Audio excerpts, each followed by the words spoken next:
அடுத்து நாட்டுல பஞ்சம் வந்துடும், வரி சுமை தாங்க முடியாது, வரி கட்டி வரி கட்டி தலையை சொரிஞ்சு சொரிஞ்சு சொரிஞ்சு சொரிஞ்சு கடைசியா மக்கள் என்ன பண்ணுவாளாம், இந்த நாட்டுல இனி நம்மளால பிழைக்க முடியாதுன்னு ஃபாரினுக்கு கிளம்பி போயிடுவாளாம். நிறைய பேர் நாங்க ஃபாரின்ல போய் செட்டில் ஆறோம்னு சொல்லி நாட்டை விட்டு புறப்பட்டு சென்று விடுவார்கள்.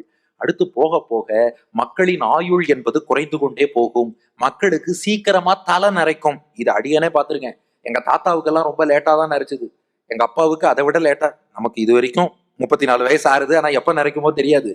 ஆனா அடுத்தடுத்த தலைமுறைக்கு தலை சீக்கிரமா நரைச்சுட்டே போயிடுமா. அடுத்து வேதத்துக்கு முரணான பல கொள்கைகள் எல்லாம் உருவாகும். அவவா நான் வேதத்தை அழிச்சிடுவேன், தர்மத்தை அழித்துடுவேன்னு சொல்லிட்டு வேதத்துக்கு புறம்பான பல பல கொள்கைகளை கொண்டு வந்து பிரச்சாரம் பண்ணுவா. மக்களும் ஆகா இதுதான் நன்னா இருக்குன்னு சொல்லி அந்த கொள்கை பின்னாடி போக ஆரம்பிச்சிருவார்கள்.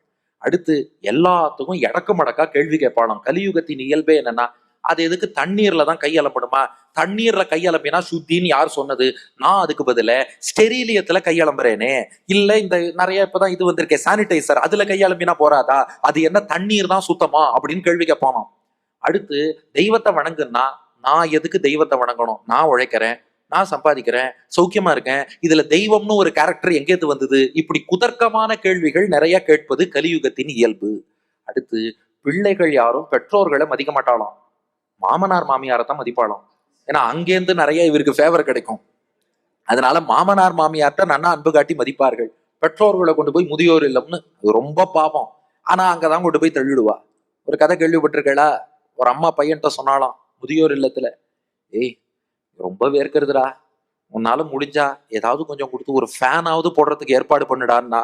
பையன் சொன்னானாமா, அதெல்லாம் முடியாது, உன்னை முதியோர் இல்லத்துல சேர்த்ததே பெருசு, ஃபேன் வேற போடணுமா.